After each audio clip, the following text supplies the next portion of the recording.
కానీ ఈ రోజు ఈ మోడల్తో తేలిపోతుంది నిజమేను. కల్వకుంట్ల కవితక్క ఖచ్చితంగా రేవంత్ రెడ్డి కోసం పనిచేస్తా ఉంది. రేవంత్ రెడ్డిని మెప్పించడానికి బీఆర్ఎస్ పార్టీని డ్యామేజ్ చేస్తా ఉంది.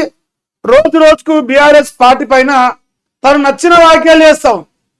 ఏదైనా సరే రేవంత్ రెడ్డికి ప్రజల లోపల వస్తున్న వ్యతిరేకతను, తన ప్రభుత్వం పైన పెరుగుతున్న వ్యతిరేకతను తగ్గించడానికి కేసీఆర్ సొక్కమేం కాదు, బీఆర్ఎస్ పార్టీ సొక్కమేం కాదు. వాళ్ళంతా ద్రోహులు, దొంగలు, దోపిడీ చేసిర్రు, అవినీతి చేసిర్రు అని రేవంత్ రెడ్డి తన నోటితోని మాట్లాడకుండా వాళ్ళ కుటుంబ సభ్యురాలు కవితక్కతోని మాట్లాడిస్తే ప్రజలు నమ్ముతారు అని ఒక బలమైన స్కెచ్ చేశాను అనుకుంటాను.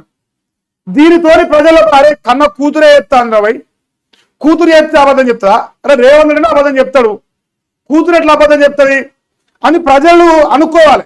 అనుకొని తద్వారా కేసీఆర్ పైన బీఆర్ఎస్ పార్టీ పైన కోపం తెచ్చుకొని మన అమరాబాద్ పులి పొడుస్తాడు, పీక్తాడు అని చెప్పేసి ప్రజలందరూ నమ్మి ఓటేయాలి.